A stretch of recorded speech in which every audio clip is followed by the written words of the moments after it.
स्वागत है आपका गांव मोहल्ला के इस खास बुलेटिन में, जहां हम आपको बिहार के साथ साथ देश और दुनिया के तमाम बड़ी खबरों से कराएंगे रूबरू। मैं हूं संध्या। ये जानते हैं आज के बिहार की बड़ी खबरों को। नीतीश सरकार का अनलॉक 4.0 का ऐलान, इस तारीख से खुलेंगे स्कूल कॉलेज। बिहार की नीतीश सरकार ने कोरोना संक्रमण के मामलों में कमी आने के बाद स्कूल कॉलेज खोलने का रास्ता साफ कर दिया है।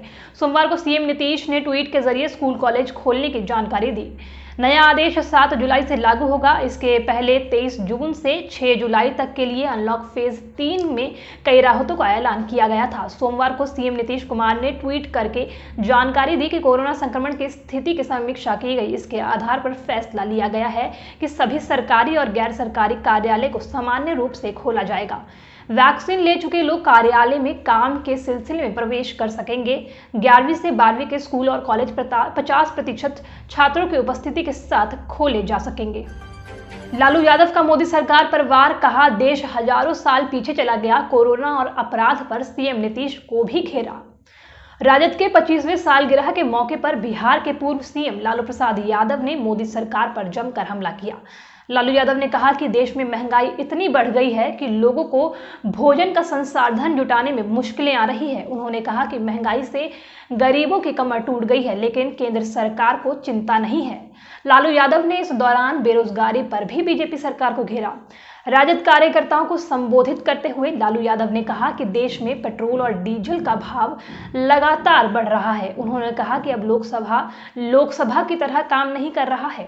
राजद सुप्रीमो ने अपने संबोधन में कहा कि हम कर्पूरी ठाकुर के सपनों को पूरे कर रहे हैं, हमारी आवाज दिल्ली तक पहुंचती है। 25वें स्थापना दिवस पर पुराने अंदाज में दिखे राजद सुप्रीमो, बोले नेता कभी रिटायर नहीं होते। राष्ट्रीय जनता दल के रजत जयंती के अवसर पर बिहार के पूर्व सीएम लालू प्रसाद यादव ने बड़ा बयान दिया है। बिहार की राजनीति में सक्रिय वापसी के सवाल पर लालू यादव ने कहा कि राजनेता कभी रिटायर नहीं होते। लालू यादव ने यह बयान एक मीडिया को साक्षात्कार में दिया है। वहीं राजद के रजत जयंती समारोह को उद्घाटन करते हुए लालू प्रसाद ने कार्यकर्ताओं को संबोधित किया। लालू ने इस दौरान कहा कि वे जल्द ही बिहार आएंगे। बिहार और देश की राजनीति पर बात करते हुए राजद सुप्रीमो ने कहा कि हमारे वर्कर्स विषम परिस्थितियों में यह रजत जयंती समारोह मना रहे हैं। बता दें कि राजद के गठन के 25 साल पूरे होने पर पार्टी कार्यालय में रजत जयंती मनाया जा रहा है। कोसी सीमांचल में बाढ़ ने मचाई तबाही, नदी में विलीन हुए मस्जिद और स्कूल, गांव में घुसा पानी। पूर्णिया के 82 व अमौर में मस्जिद, स्कूल व आंगनवाड़ी केंद्र नदी में विलीन हो गया। 82 प्रखंड की ताड़ावाड़ी पंचायत के चंकी गांव में 5 साल पूर्व बनी जामा मस्जिद कनकई नदी में विलीन हो गई। ग्रामीण आफाक आलम ने बताया कि मस्जिद 5 साल पहले बनी थी। मस्जिद का रंग रोगन, प्लास्टर आदि का काम बाकी था। उसी मस्जिद में गाँव के लोग नमाज अदा करते थे। बिहार का सकल घरेलू उत्पाद रिकॉर्ड स्तर पर, लेकिन इनकम टैक्स देने वालों में बढ़ोतरी नहीं। अब टैक्स बेस बढ़ाने की हो रही तैयारी। बिहार में आयकर देने वालों की संख्या करीब 13 लाख है, जो सूबे की कुल आबादी करीब 12 करोड़ का करीब 1% है। इसमें 65% से ज्यादा यानी करीब 7 लाख सरकारी कर्मी ही हैं। राज्य में नियमित, नियोजित और अस्थायी तौर पर कार्यरत सरकारी कर्मियों की संख्या करीब 9 लाख है। इनमें नियमित सरकारी कर्मियों की संख्या करीब 3.5 लाख, नियोजित शिक्षकों की संख्या करीब 3.25 लाख के अलावा बेल्ट्रॉन से बहाल डाटा एंट्री ऑपरेटर, डॉक्टर एवं स्वास्थ्य कर्मी समेत अन्य सभी स्तर के कर्मियों को मिलाकर सरकारी कर्मियों की संख्या करीब 9 से 9.5 लाख है। बाढ़ के पानी में डूबने से गोपालगंज में एक ही परिवार के 3 लोगों की मौत, शव बरामद। गोपालगंज के बरौली थाना के बतरदेह गांव में रविवार की दोपहर भैंस को नहलाने के दौरान बाढ़ के पानी में डूबने से एक ही परिवार के 3 लोगों की मौत हो गई। ग्रामीणों और स्थानीय गोताखोरों की मदद से एक किसान का शव उसी समय पानी से बाहर निकाल लिया गया, जबकि 2 अन्य के शवों को एनडीआरएफ की टीम ने शाम तक बरामद किया।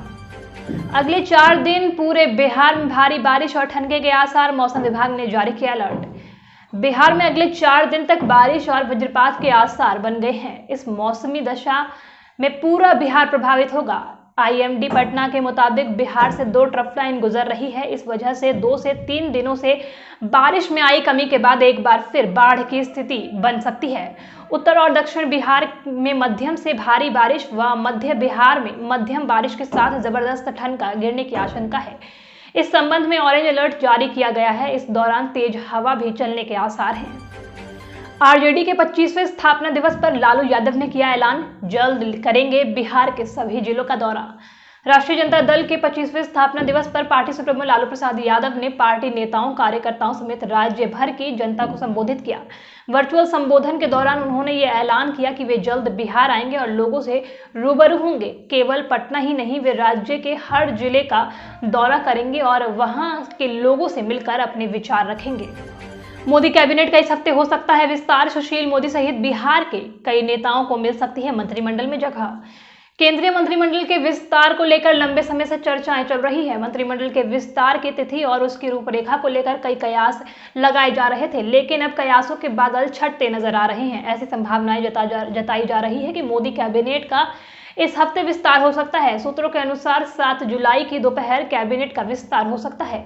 17 से 22 मंत्री शपथ ले सकते हैं। वहीं नए कैबिनेट में बिहार के 3 नेताओं को शामिल होने की संभावना दिखाई दे रही है। भोजपुरी सिंगर निशा उपाध्याय पर एफआईआर। भाई की शादी में उड़ी थी कोविड प्रोटोकॉल की धज्जियां। भोजपुरी सिंगर और अभिनेत्री निशा उपाध्याय के भाई की शादी में कोरोना प्रोटोकॉल की धज्जियां उड़ाने को लेकर प्रशासन ने एक्शन लिया है। 2 जुलाई की रात निशा उपाध्याय के भाई के विवाह समारोह में लॉकडाउन उल्लंघन मामले में गायिका निशा उपाध्याय समेत 3 पर नामजद और 100 अज्ञात लोगों पर गरखा थाना में प्राथमिकी दर्ज की गई थी। मोहन भागवत के बयान पर असदुद्दीन ओवैसी बोले, हिंदुत्व की देन है ये नफरत। राष्ट्रीय स्वयंसेवक संघ प्रमुख मोहन भागवत की ओर से मॉब लिंचिंग पर दिए बयान के बाद एमआईएम चीफ और लोकसभा सांसद असदुद्दीन ओवैसी ने निशाना साधा है। ओवैसी ने आरोप लगाया कि लिंचिंग का शिकार हर बार मुस्लिम ही बनते हैं और ये नफरत हिंदुत्व की देन है जिसे सरकार का समर्थन हासिल है। गांव मोहल्ला के इस खास बुलेटिन में आज के लिए इतना। अगर आपको हमारा शो पसंद आया तो हमें कमेंट सेक्शन में बताएं और वीडियो को लाइक, शेयर और चैनल को सब्सक्राइब करना बिल्कुल ना भूलें।